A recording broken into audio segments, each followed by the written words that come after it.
नमस्कार, बहुत स्वागत है आपका। मैं हूं आपके साथ अमित शर्मा। मोदी का मिशन पूर्वांचल। जी हां, उत्तर प्रदेश विधानसभा चुनाव की चौसर बिछ चुकी है। सभी पार्टियां जोर आजमाइश में लगी हुई हैं। इसी क्रम में प्रधानमंत्री नरेंद्र मोदी आज गोरखपुर आ रहे हैं। पीएम मोदी पूर्वी उत्तर प्रदेश को करीब 10,000 करोड़ रुपए के विकास कार्यों की सौगात देंगे। लिहाजा प्रधानमंत्री 8,603 करोड़ रुपए के गोरखपुर खाद कारखाने, 1,011 करोड़ से गोरखपुर में ही बने पूर्वी उत्तर प्रदेश के पहले एम्स और 36 करोड़ की लागत वाले आरएमआरसी के हाईटेक लैब का उद्घाटन करेंगे। पीएम मोदी के गोरखपुर आगमन और लोकार्पित होने वाले विकास परियोजनाओं की जानकारी मुख्यमंत्री योगी आदित्यनाथ पहले ही दे चुके हैं। सीएम योगी ने गोरखनाथ मंदिर में कहा कि प्रधानमंत्री पूर्वी उत्तर प्रदेश के उन सपनों को साकार करने आ रहे हैं जिन्हें पिछली सरकारों के नाकामियों ने नामुमकिन सा बना दिया था। पीएम के हाथों 3 बड़े प्रोजेक्ट का उद्घाटन होना है, जो पूर्वी उत्तर प्रदेश की दृष्टि से अब तक का सबसे बड़ा निवेश है।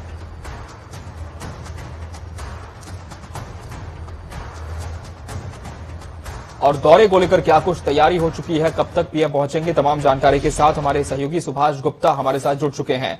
सुभाष, निश्चित तौर पर एक बड़ा दौरा कहा जा सकता है विधानसभा चुनाव से पहले प्रधानमंत्री का, जब पीएम खुद यहां पर आएंगे और कई विकास कार्यों की सौगात भी देंगे। ऐसे में किस तरह की तैयारी उनके दौरे को लेकर की गई है और कब तक पीएम पहुंच सकते हैं? बिल्कुल अमित, मैं आपको बता दूं कि 12:30 बजे एयरपोर्ट पे पहुंचेंगे प्रधानमंत्री मोदी और उनके स्वागत में मुख्यमंत्री योगी आदित्यनाथ और राज्यपाल आनंदीबेन पटेल वहां पहुंचेंगी और वो उनका स्वागत करेंगी। वहां से हेलीकॉप्टर से वो कार्यक्रम स्थल पे लगभग 1 बजे पहुंचेंगे और वो 2 घंटे कार्यक्रम स्थल पे रहेंगे और यहाँ पे जो है एक हवाई सर्वेक्षण भी वो प्रधानमंत्री करने वाले हैं। आपको बता दें कि लगभग 10,000 करोड़ की सौगात यहाँ पे पूर्वांचल वासियों को मिलने जा रहा है और साथ में ही आपको एक मिशन 2022 जो पूरी तरीके से अब यहाँ पे तैयारी हो चुकी है कि चूंकि तमाम पार्टियां सड़क पे उतर चुकी हैं, उसी को इस तरह से ये है कि ये आप ये भी मान सकते हैं कि चुनाव से पहले ये प्रधानमंत्री का पूर्वांचल में यानी दौरा, यानी गोरखपुर में दौरा। और आपको ये भी बता दें कि जो एम्स है, यहाँ पे एम्स का उद्घाटन करने वाले हैं, उसमें तमाम लोग जो यहाँ पे जो गंभीर बीमारियों से ग्रस्त होते थे, जिनको दिल्ली जाना पड़ता था, उनके लिए एक बहुत बड़ी सौगात है। साथ ही में आपको बता दें कि 1990 से एक हादसे की वजह से यहाँ पे खाद कारखाना बंद हो गया था, जिसको लेकर तमाम कवायद यहाँ पे मुख्यमंत्री योगी आदित्यनाथ ने किया था। सड़क से लेके संसद तक उन्होंने संघर्ष किया था और जमीन पे तमाम लड़ाई लड़ी थी। उसको लेकर 2016 में यही प्रधानमंत्री गोरखपुर मेला से उन्होंने शिलान्यास किया था। और आपको बता दें कि 2019 आज का दिन है जो खाद कारखाने का प्रधानमंत्री यहाँ पे उद्घाटन करने वाले हैं और सबसे बड़ी बात है कि एम्स का भी उद्घाटन करने वाले हैं। आपको बता दें कि ये वही जगह है, गोरखपुर जब शिलान्यास करने आए थे प्रधानमंत्री मोदी तो यही मानवेला से उन्होंने एक उद्घोष किया था 36 इंची का सीना, जो काफी जो है वो विपक्षियों के लिए तंज का विषय बना था और पक्ष यानी कि जो बीजेपी के लिए है वो गर्व की बात मानते थे उसको। 36 इंची का सीना 2016 में यही प्रधानमंत्री ने मानवेला में इसी खाद कारखाने का जब शिलान्यास करने आए थे तो उन्होंने उद्घोष किया था। अब ठीक 1 बजे यहाँ प्रधानमंत्री पहुंचेंगे और आपको बता दें कि यहाँ पे लगभग 4 लाख लोगों की भीड़ इकट्ठा होने की संभावना व्यक्त की जा रही है। मैं आपको तस्वीरों में दिखाऊंगा यहाँ पे कि किस तरीके से, देखिए अभी सुबह का 10:30 बजा हुआ है और यहाँ पे लंबी कतार है लोगों को, कार्यक्रम स्थल पे लोग यहाँ पर पहुंच रहे हैं और धीरे धीरे पहुंच रहे हैं। आपको बता दें कि यहाँ पे संभावना व्यक्त की जा रही है कि लगभग 4 लाख से ऊपर की भीड़ कार्यक्रम स्थल पे मौजूद रहेगी। और साथ ही में सुरक्षा व्यवस्था में आपको बता दें कि 2 DID, 8 SP, 20 additional SP, 55 CO, 13 company paramilitary समेत 4,000 पुलिसकर्मियों की ड्यूटी लगाई गई है हमें।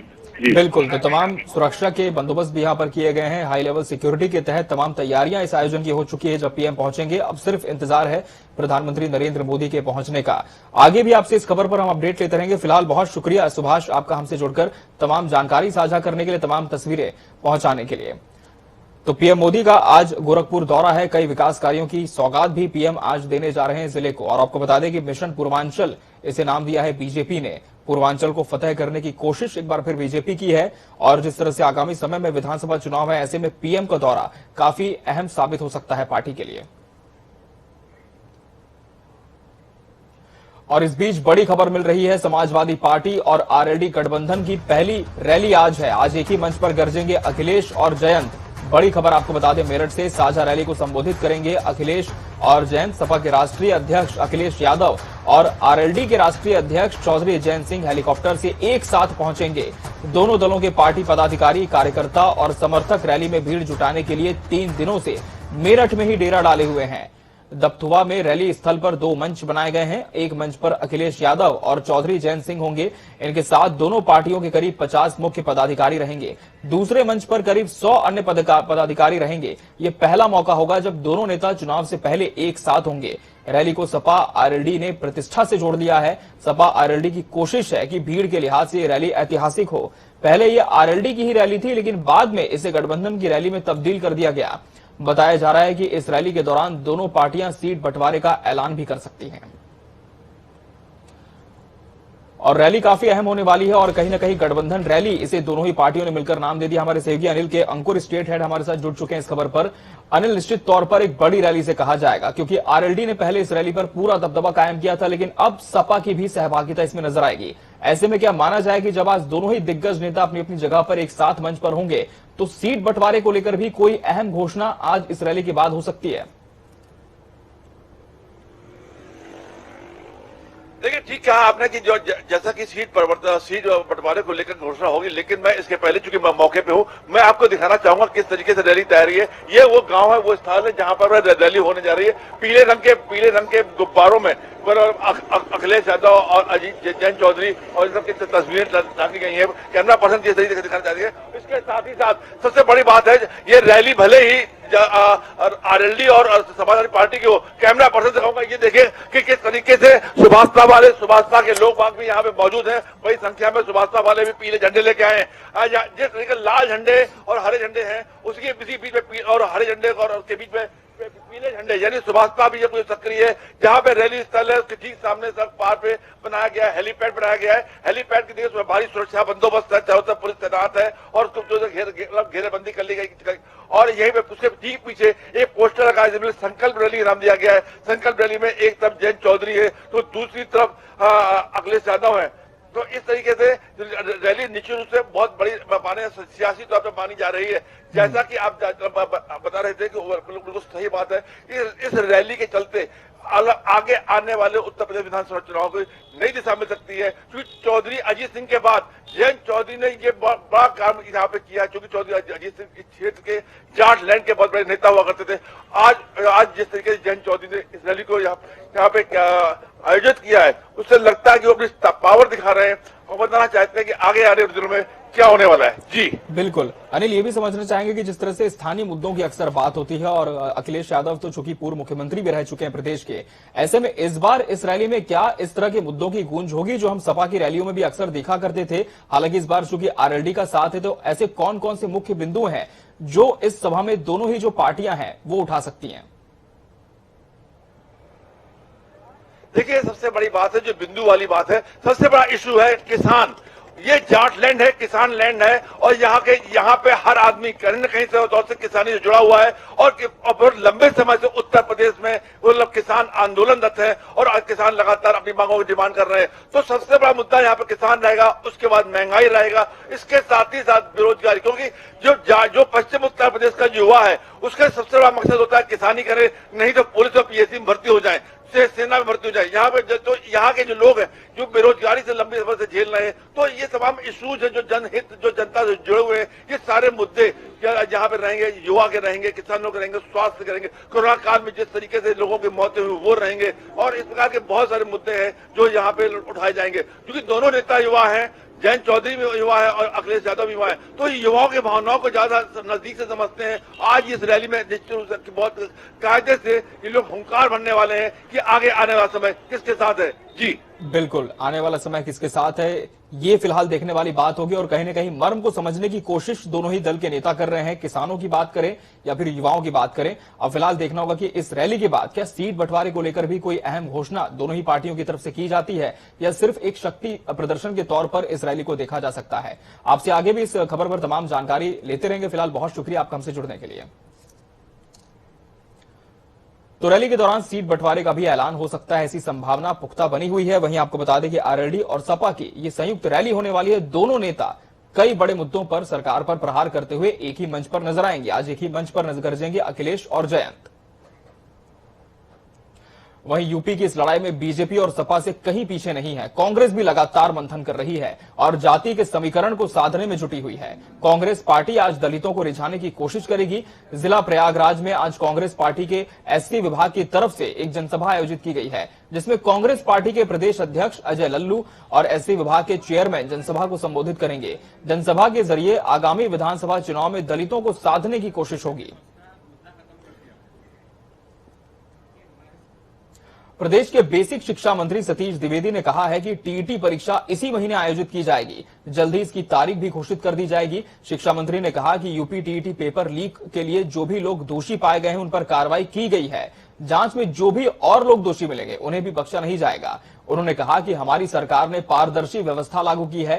पार्टी के राज्य मुख्यालय में भाजपा के फर्क साफ है। अभियान के तहत उन्होंने कहा कि पूर्व की सरकारों ने बच्चों के भविष्य के साथ खिलवाड़ करते हुए प्राथमिक शिक्षा पर ध्यान नहीं दिया, जिसकी वजह से प्रदेश में शिक्षा का बाजारीकरण होता चला गया।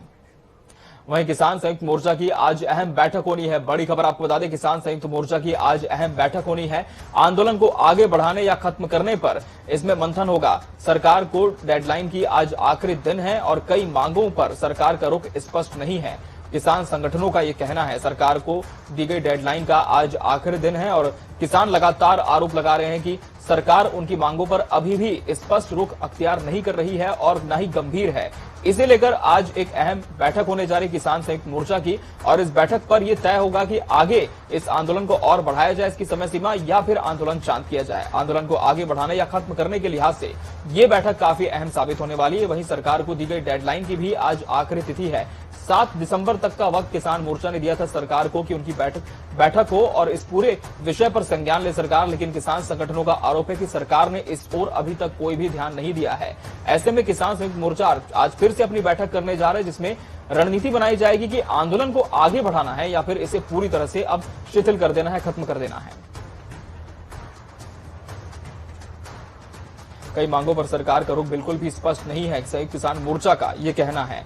और वहीं जिस तरह से 19 नवंबर की तारीख थी जब आपको बता दें पीएम मोदी ने ऐलान किया था कि सभी तीनों कृषि कानून सरकार वापस लेगी और संसद का जब शीतकालीन सत्र शुरू हुआ तब सरकार ने बिल पास करके तीनों कानून वापस भी ले लिए, लेकिन एमएसपी पर गारंटी को लेकर अभी तक किसान अड़े हुए, साथ ही कुछ और अन्य मांगे भी उनकी तरफ से पेश की गई हैं और इन्हीं मांगों को लेकर वो सरकार का रुख स्पष्ट करना चाह रहे हैं।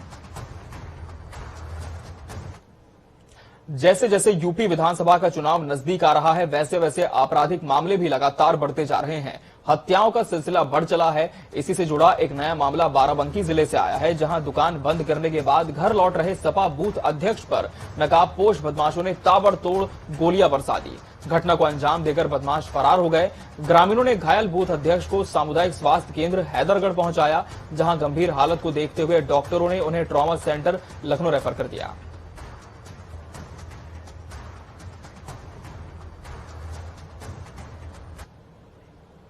सीधा पुलिस चलते हैं। उत्तराखंड के मुख्यमंत्री पुष्कर सिंह धामी अपनी बात रख रहे हैं। टेबल टेनिस प्रतियोगिता का उन्होंने शुभारंभ किया है। खिलाड़ियों को अपना जज्बा दिखाने का मौका मिलता है, वहीं वे दूसरे राज्यों की संस्कृति से भी रूबरू होते हैं। अभी जैसा हमारे खेल मंत्री अमित पांडे जी ने बताया कि हम जो नई खेल नीति लेकर आए हैं, निश्चित रूप से इस खेल नीति में हमने वो व्यवस्था की है कि जिसके कारण से जो हमारे प्रतिभावान खिलाड़ी हैं और उनके जीवन में अभाव है,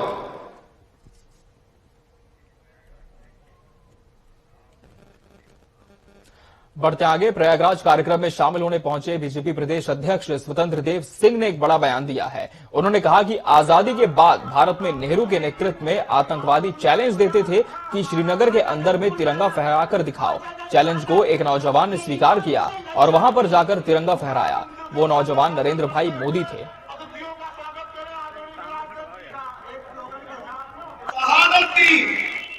हंसते हंसते फांसी के फंदे को चुन लिया कि देश आजाद हो, फिरंगी देश से बाहर जाए, गांव गरीब को सम्मान मिले और भारत मां उच्च स्थान पर बैठे और पूरी दुनिया को दिशा दे। लेकिन आजादी के बाद भी इस धरती पर नेहरू के नेतृत्व में आतंकवादी चैलेंज लेते थे। मित्रों, यही आतंकवादी श्रीनगर के अंदर कि कोई अपने मां का दूध पिया हो तो श्रीनगर के चौक पर तिरंगा झंडा फहरा के दिखा दे। मित्रों, एक नौजवान, उस समय राष्ट्रीय महामंत्री बीजेपी के एक नौजवान ने कहा, मैं अपने मां का दूध पियाऊं। आतंकवादी शैतानों सुन लो, मैं तिरंगा झंडा फहराऊंगा। और वह नौजवान श्रीनगर के श्रीनगर चौक पर तिरंगा झंडा फहराए मित्रों, और भारत माता की जय का नारा लगाने वाला आदरणीय नरेंद्र मोदी मित्रों पहली बार। और इस बीच बड़ी खबर आपको बता दें, उत्तराखंड के मुख्यमंत्री पुष्कर सिंह धामी आज चमोली नैनीताल के दौरे पर रहेंगे। उत्तराखंड के मुख्यमंत्री पुष्कर सिंह धामी आज चमोली नैनीताल का दौरा करेंगे। चमोली और नैनीताल को बड़ी सौगात देंगे मुख्यमंत्री। कई परियोजनाओं का लोकार्पण शिलान्यास करेंगे सीएम। बड़ी जनसभा को भी संबोधित करेंगे सीएम धामी। सीएम पुष्कर सिंह धामी आज चमोली और नैनीताल के दौरे पर रहेंगे। मुख्यमंत्री सुबह राष्ट्रीय रैंकिंग टेबल टेनिस प्रतियोगिता का शुभारंभ करने पहुंच चुके हैं और इसके बाद भीमताल विधानसभा क्षेत्र को बड़ी सौगात देने जा रहे हैं। अपने दौरे के दौरान सीएम धामी कई बड़ी विकास परियोजनाओं का लोकार्पण और शिलान्यास करेंगे। इस दौरान सीएम जनसभा को भी संबोधित करेंगे और जनसभा का संबोधन उनका शुरू भी हो चुका है, जिसमें वो भाजपा सरकार के समय में किए गए कार्यों का पूरा उल्लेख भी दे सकते हैं। दोनों जिलों का दौरा करने के बाद शाम करीब 5 बजे वापस मुख्यमंत्री आवास देहरादून लौट जाएंगे। मैं कहूंगी कि ये कार्यक्रम वास्तविक गर्वित है सब उत्तराखंड। देहरादून से खबर है, जहां सचिवालय संघ ने अनिश्चितकालीन हड़ताल पर जाने का ऐलान कर दिया है। देर शाम हुई राज्य कैबिनेट की बैठक में फैसला लिया गया है। कल ही सचिवालय में सीएम धामी का संघ ने अभिनंदन किया था। कर्मचारियों की मांगे पूरी न होने का आरोप लगाया गया है। सचिवालय संघ ने कार्यालय खुलने के साथ आपात बैठक बुलाई और सभी कर्मचारियों से कार्यालय में न जाने का आह्वान किया है। सभी कर्मचारियों से कार्यालय न जाने का आह्वान किया है। कर्मचारियों की मांगे पूरी न होने का आरोप लगाया है। और इस खबर से पर ज्यादा जानकारी के साथ हमारे सहयोगी अजीत काम्बोज जुड़ चुके हैं। अजीत, कल राज्य कैबिनेट की बैठक से काफी उम्मीदें थी कर्मचारियों को, लेकिन उम्मीदों पर पानी फिर गया। ऐसे में ऑफिस खुला भी, लेकिन कर्मचारी नहीं पहुंचे और आह्वान कर दिया गया कि हड़ताल होगी। क्या कुछ जानकारी इस खबर पर? कब से हड़ताल की शुरुआत होगी या फिर शुरुआत हो भी चुकी है? बिल्कुल, जिस तरह से कल एक बड़ा घटनाक्रम हुआ है कि राज्य कर्मचारी हैं जो सीधे तौर पर सचिवालय संघ से रिप्रेजेंट करते हैं, सचिवालय संघ की तरफ से एक अभिनंदन समारोह रखा गया था मुख्यमंत्री का। उसमें तमाम मांगे मुख्यमंत्री के सामने रखी गई थी, जिस पर उम्मीद थी कि देर रात को होने वाली कैबिनेट बैठक निर्णय लेगी, लेकिन कैबिनेट बैठक में निर्णय नहीं हुआ, जिसके बाद आपात बैठक अभी हाउस की गई है और बैठक अभी शुरू हुई है और इसके बाद एक बड़ा फैसला लेते हुए आंदोलन या हड़ताल पर जाने का ऐलान किया जाएगा। हालांकि जो कॉल है सचिवालय संघ की, वो सीधे हड़ताल पर जाने की है, लेकिन अभी रणनीति बनाई जा रही है और बैठक के बाद निर्णय होगा कि क्या सचिवालय संघ सीधे हड़ताल पर जाएगा या इसको लेकर कोई और रास्ता तलाशा जाएगा।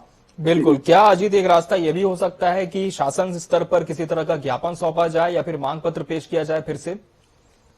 बिल्कुल, अगर सचिवालय संघ की बात की जाए तो ज्ञापन और मांग पत्र कल दिन के अभिनंदन समारोह में सरकार को सौंपा गया था। तो सचिवालय संघ को एक उम्मीद थी कि तमाम जो कर्मचारी हैं वो सीधे संवाद कर रहे हैं शासन के अधिकारियों से, लेकिन शासन के अधिकारियों की लापरवाही का आरोप सचिवालय संघ की तरफ से लगाया गया है। बिल्कुल, अब देखना होगा कि बैठक के बाद आगे और क्या रणनीति स्पष्ट हो पाती है। बहुत शुक्रिया अजीत आपका इस तमाम जानकारी के लिए। सीधे आपको लिए चलते हैं, उत्तराखंड के मुख्यमंत्री पुष्कर सिंह धामी टेबल टेनिस प्रतियोगिता का शुभारंभ करने पहुंचे हुए हैं और कार्यक्रम में संबोधन दे रहे हैं। उसको हमने किया है मुख्यमंत्री स्वरोजगार योजना के माध्यम से। जगह जगह पर हम रोजगार के मेले लगा रहे हैं और उन रोजगार के मेलों को सिंगल विंडो सिस्टम के आधार पर वो काम करें, उसके लिए हमारी सरकार लगातार इनकी समीक्षा कर रही है। लगातार हम स्वयं मैं उनकी निगरानी कर रहा हूँ और 15 दिसंबर तक हमने उसका एक डेडलाइन तय किया है। जो भी स्वरोजगार करने वाले हैं, रोजगार करने वाले हैं, उन सभी को अगर उनका कोई ऋण से संबंधित कोई काम रुका हुआ है, बैंकों से रुका हुआ है, तो हमने बैंकों को साफ निर्देश किया है कि 15 दिसंबर तक वो सारा पूरा कर दें। आज पुनः आप सबके बीच में आकर मुझे बेहद खुशी हो रही है कि इतना शानदार आयोजन यहाँ पर हो रहा है। इस आयोजन के लिए मैं सभी चेतन भाई को, उनकी पूरी टीम को जितनी उनकी प्रशंसा की जाए उतना कम है। और निश्चित रूप से अपने व्यक्तिगत काम के लिए तो बहुत सारे लोग आगे आते हैं, काम करते हैं, लेकिन समाज के लिए और पूरे देश को एक सूत्र में पिरोने के लिए जो इन्होंने काम किया है, ये आने वाले समय में हम सभी के लिए यहाँ पर एक मील का पत्थर साबित होगा। मैं इस आयोजन की सफलता के लिए अपनी बहुत शुभकामनाएं देते हुए कि ये आयोजन निश्चित रूप से बहुत यशस्वी हो, बहुत सफल हो और हमारे आने वाले सभी खिलाड़ी भाइयों को यहाँ पर किसी असुविधा का सामना न करना पड़े। मैं सभी का धन्यवाद करता हूँ और शुभकामनाएं देता हूँ। बहुत बहुत धन्यवाद। जय हिंद, जय भारत, जय उत्तराखंड। मुख्यमंत्री डॉक्टर सिंह धामी संबोधित कर रहे थे। टेबल टेनिस प्रतियोगिता का सीएम धामी ने शुभारंभ किया है। इसी के साथ मुझे दीजिए इजाजत। खबरों का सफर लगातार जारी है जनता टीवी पर। नमस्कार।